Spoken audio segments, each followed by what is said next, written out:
Hello fam, Legion PC Mod is back once again and we'll be reviewing the NZXT USB hub that allows your competing devices to get their own USB 2.0 slot, like your water-cooled OLED, front USB case hubs, and RGB SSDs.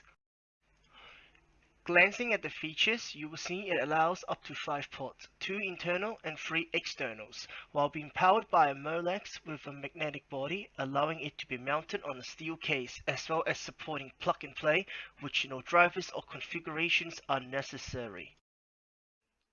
In the box, you'll find the hub itself. The hub has 2 USB Type A and 3 USB 2.0 header, black color, and 1 USB 2.0 header, white color. The white color is for the USB 2.0 header cable that is in charge of passing through the signal from your motherboard header to the hub header. The other 3 black headers are for connecting your other USB 2.0 hardware or equipment such as the cooler, SSD, and what other RGB or OLED intelligent display devices. 2 NZXT zip ties are also included in the box, which allows you to reuse them when you change your cable management by adding new hardware in the future. USB 2.0 extension LED can be seen also in the box.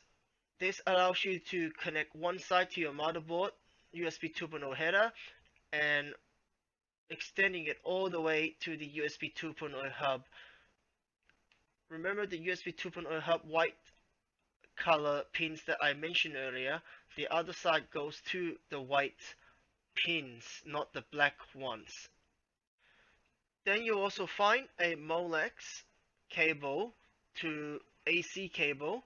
The AC cable basically plugs into your NZXT hub and it is what powers it, with the other side being connected to the Molex cable on your power supply. Lastly, you'll find the instruction manual that came with the box.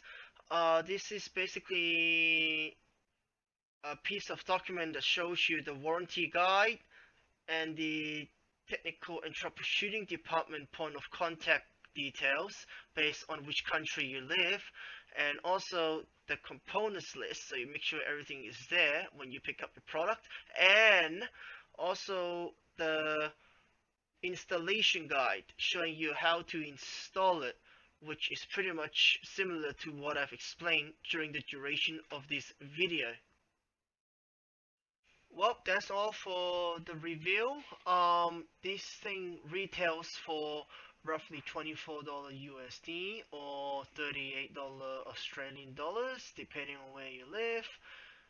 These hubs are for sale across all major electronic retailers such as PCK's, Gear, M-Waves, and Sculptech for Australia, and Centercom Micro Center, Newegg, and Fry's Electronic in America. It's a pretty good hub, like I mentioned. It prevents all your USB 2.0 header hardware from competing for that one real estate on your motherboard. So that will be all